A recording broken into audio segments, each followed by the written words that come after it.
안녕하세요. 살아있는 책 산책입니다. 오늘 산책길의 책은 라이언 홀리데이와 스티븐 헨슬먼의 스토아 수업입니다. 스토아 철학은 다양한 철학 중에서도 절제를 강조했습니다. 이 책을 읽으면서 절제뿐 아니라 사람이 살아가는 데 있어 꼭 가지고 있어야 할 자질에 대해 다양하게 말하고 있습니다. 단순히 그런 자질들을 가져야 한다는 것을 생각으로만 끝내는 것이 아니라 실천해야 하는 것을 강조하고 있는데요.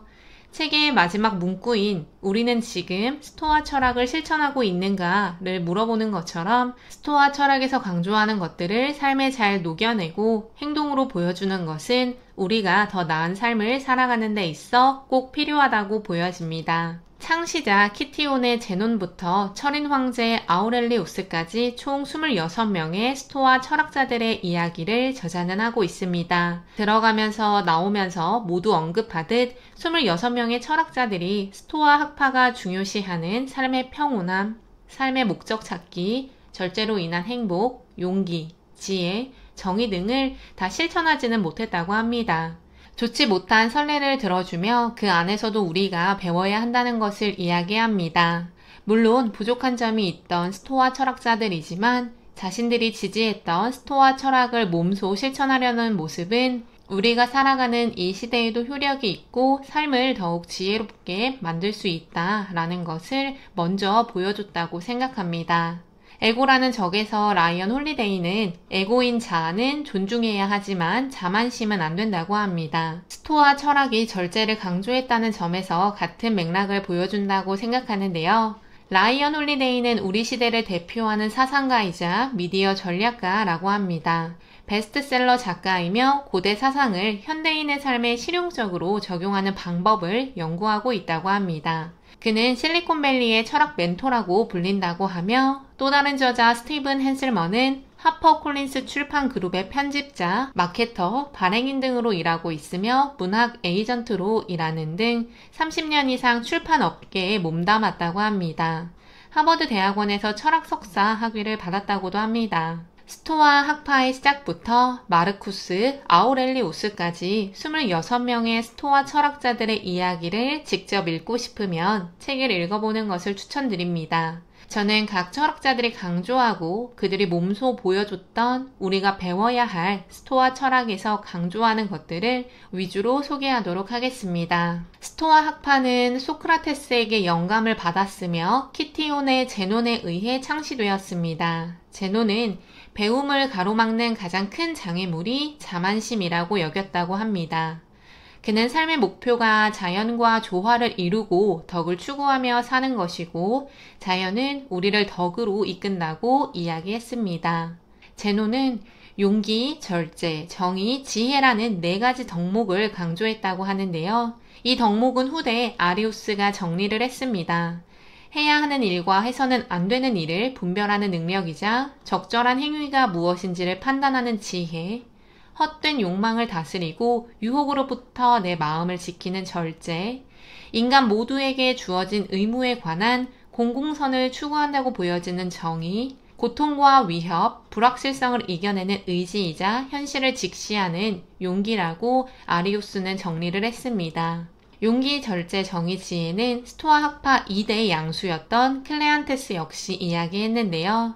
내면의 힘과 강인함은 겉으로 볼 때는 지혜로, 인내해야 하는 상황은 용기로, 가치를 추구할 때는 정의로, 선택이나 거절을 해야 하는 상황에서는 절제가 발현되어야 한다고 이야기했습니다. 또 다른 스토아 철학자 크레시포스는 육상 선수로 유명했으며 그는 어떤 일이 있어도 경쟁자를 넘어뜨리거나 밀어서는 안 된다고 주장했습니다. 인생 역시 삶에서 유용한 것을 찾는 건 문제가 되지 않지만 다른 사람의 것을 뺏는 것은 정의롭지 못하다고 합니다. 요즘은 너무나 다른 사람의 것을 탐하고 뺏는 것을 보아서인지 크레시포스의 이야기가 더 와닿았는데요. 뿐만 아니라 그는 라이벌 학파의 사상을 배워야 한다는 것을 알고 있어 스파이 학파들의 글과 가르침도 연구했다고 합니다.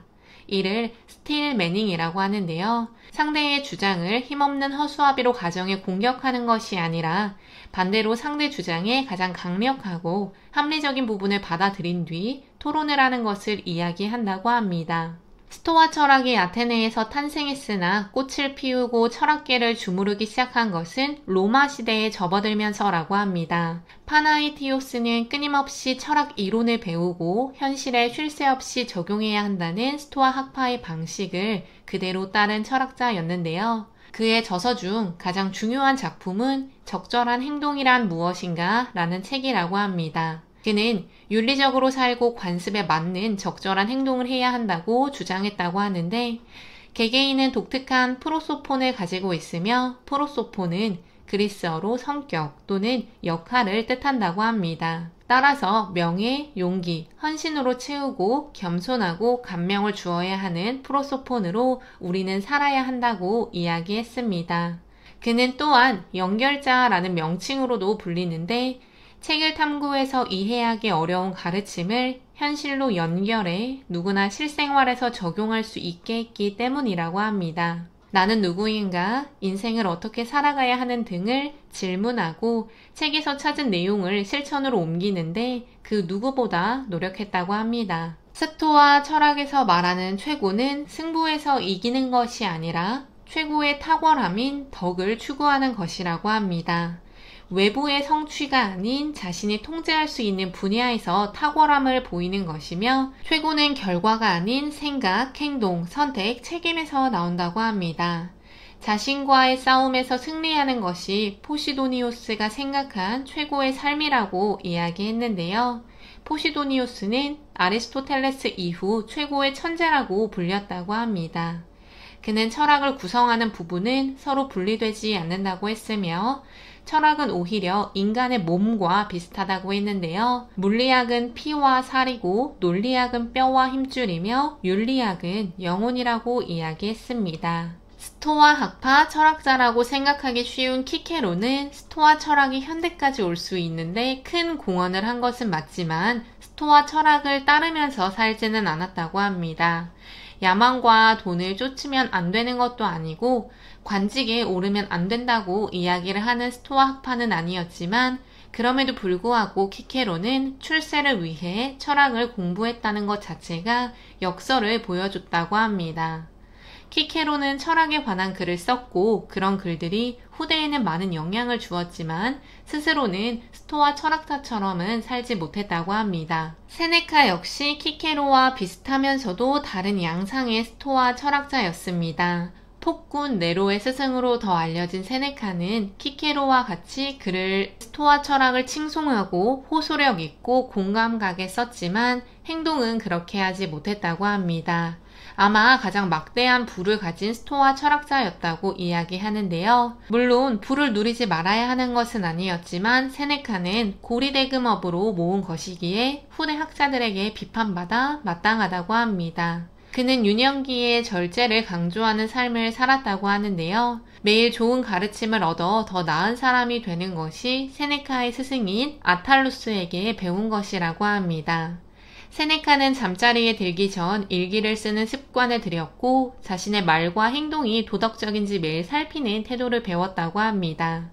또한 그는 병약한 탓에 죽음에 대해 항상 생각했고, 세네카는 우리는 매일 죽고 있으며 삶 자체가 이미 죽음인 것이라고 이야기했다고 합니다. 네로의 스승으로서 그는 네로를 바꾸고자 했으나 폭군인 모습을 보며 스토아 학파에서 이야기하는 정의, 선, 덕행 등을 행동으로 보여주지는 못했다고 합니다. 대표적인 스토아 철학자 에픽테토스의 이야기도 빠질 수 없습니다. 진정한 자유를 보여준 인물이 바로 에픽테토스라고 하는데요. 노예로 태어난 그는 가장 어려운 상황에서도 진정한 자유를 쫓은 인간 의지의 표상이라고 합니다. 노예 생활을 하며 절뚝거리는 다리를 얻었지만 자신의 의지는 절뚝거리게 하지 못한다고 이야기했으며, 일어난 일 자체는 없던 일로 만들 수 없지만 그 일에 어떻게 반응하는지는 결정할 수 있는 것이 우리라는 스토아 철학의 핵심 중 하나를 제대로 실천한 철학자라고 합니다. 지금도 필요한 많은 이야기를 남겼으나 그 중에서도 가장 강조하고 싶은 부분은 중요한 건 실천이라는 것입니다. 책을 읽거나 외우는 것도 아니고 일상적인 글을 써서 출판하는 것도 아니라고 합니다. 스토아 철학에서 이야기하는 덕을 위해서는 자신의 행동을 부지런히 하는 것이 필요하며, 자신이 세운 원칙에 따라 살고 싶으면 그 원칙을 지키며 성실하게 행동해야 한다고 이야기합니다. 철학을 설명하지 말고 자신의 일부가 되게 하라는 에픽테토스의 이야기는 모든 철학이 정답일 수는 없지만 살아가는 데 지혜를 얻게 하는 부분들이 존재한다면 그를 직접 실천하게 함으로써 더 나은 삶을 살아가게 한다는 것을 이야기한다고 보여집니다. 철인 황제라는 의미는 철학적 교양을 갖춘 통치자라는 의미로 철학자 황제를 이야기한다고 합니다. 마르쿠스 아우렐리우스는 스토아 철학을 몸소 실천한 황제라고 합니다. 그는 선대 폭군들을 보며 자신은 좋은 군주가 되기 위해 의식적으로 노력했다고 하는데요.